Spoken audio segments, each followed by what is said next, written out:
Kerazy Label Music.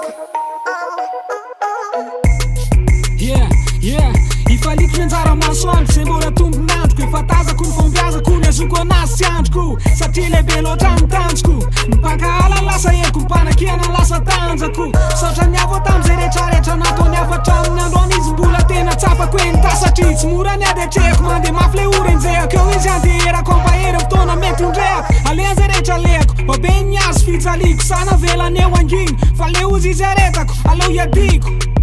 fa ny fotoana efa kely sisy tsela defa hiara-tsambatra amin'ny any am'le fiainana tsy hitako maso fa fantatro fa tany viko de aniko ny afarako mivavaka de misaotra sy foana ny andro mikipiko fa fantatro tsela ny azavana naro ny ezipito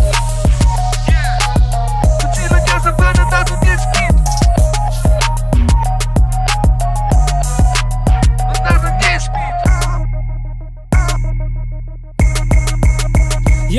Yo, lesy ny fanomena tsindrasako fandreseko fanasoavako mpiarabelany mombana efa misy antenena fona tsindro mandefa tsindro mandeha ty tany ty aza vela iodikodina andisy fanantenana eo am'le akivina ambonio ny eritsaina tanjao ny heriny finoana dia any am'le fanambo matimatesan'andray mifanao fotoana fa ohatry zay koa le andriamanitra tsy andry ny hafa antsotsoko te irairaiko fa teny ilaiko foana novinovina tsindrano tonga lafatra tsy tonga tsara indrina fefan'andriamanitra nylaza sy ny voninahitra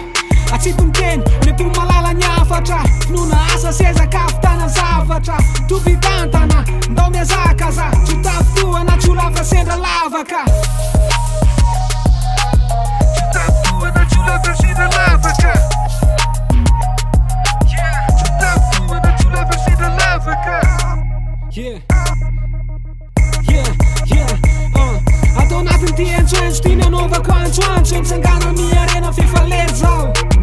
andao idera andao aderadera fa mahery la inona lay finoana miorona tsy anjera tiany sera filazantsara fa monjera fitiavana marina soantsika antinomena mahonona tena isan'andro miambena zavarina moeraoera fefatombotra ny lera misanatrany efa manety tena lakileny fa ombiazany ihany koa ny fahendrena namana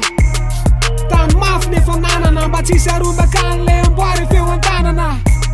ka andao androsakany am'le fiainanazy fa marinana ny lalana mitondra fiadanana